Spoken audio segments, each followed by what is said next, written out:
Glazing is the first of two counteracting techniques in indirect painting.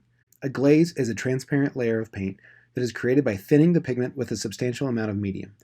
You must use a much greater amount of medium than you do pigment. The idea is to thin the paint mixture to the point where it's as transparent as watercolor, and the paint should basically have the viscosity of water. If you're using a really thick medium, you may want to add some mineral spirits to thin it. If you can't see through it, you are doing something wrong. If you apply too much glaze, then you should remove it with a brush or a rag. You may need to dip your rag in mineral spirits to help remove the paint. Just be careful. Consider beginning with a glaze of only one color that you can build off of. Don't be confused. I'm not saying that you should glaze in a red layer, then a blue layer, then a yellow layer. You aren't trying to create a CMYK color separation. But by starting with a unified color, you can work into and against that color with the rest of your painting.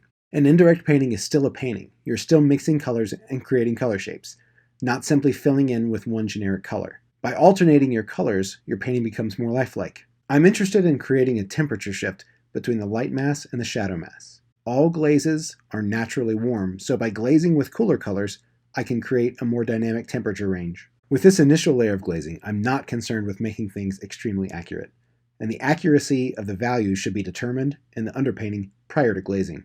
Instead, I am focusing on exaggerating the color so that the subsequent layers will have more information to push against. One of the principal things that you must understand about glazing is not only that it's a thin, transparent layer, but that it must be darker than the color underneath. So I'm not going to try to glaze a yellow over a black, or any lighter color over any darker color. Instead, if I need to make something lighter, I will use a scumble. After the layer of glaze has dried, you can begin your scumble layer. A scumble is a semi-opaque layer of paint that is applied thinly, but by not becoming transparent, I am able to layer a lighter color over a darker color. To achieve a mixture for a scumble, use a very small amount of medium in your paint and apply it in a thin fashion, which creates a somewhat mottled surface. You should still be able to see through it, but it will be blocking some of the light from passing through. If a glaze is darker and warmer, a scumble is lighter and cooler. So, when you apply a glaze, it is necessarily warm, and when you apply a scumble, it is cold. This is the art forger Tom Keating, demonstrating the Venetian method of scumbling, which is a great way to neutralize heavily saturated colors. The Venetian method covers the entire surface of the canvas with a scumble and then removes it, building up midtones and subtle tonal variations. This is Vincent Desiderio demonstrating the temperature component of a scumble. He has applied a very light yellow to an amber surface, and by thinning out the opaque layer until it's semi-opaque, it will appear bluish. This technique demonstrates that a warm color scumbled over another warm color creates a cold color.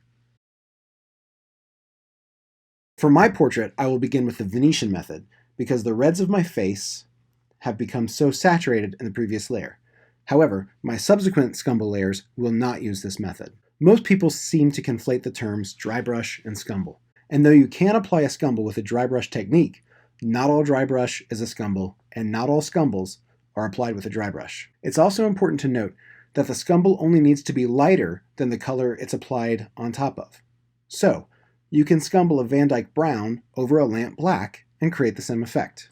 A finished painting will be built up of several different layers with differing levels of pigment and medium that trap the photons of light differently. This gives the illusion of depth, and the push and pull of opacity and transparency will create the kind of visual richness that was achieved by the old masters like Titian and Rembrandt. This method is extremely frustrating and confusing the first time you attempt it. Most students don't really have any understanding of what they're doing or why until they're finished with their first one. After that, it will still take a few years until you really get the hang of it. Most painters tend to use elements of direct painting and indirect painting in their work. However, there are some painters that only work direct and some that only work indirect. The term indirect painting refers to the intermediary steps that you take to produce the painting. An indirect painting is a work of love, but the quality of a well-made indirect painting holds a unique beauty that cannot be replicated through other means. Make sure that each layer is completely dry before adding the next. If you glaze over a semi-dry layer of scumble, you will regret it.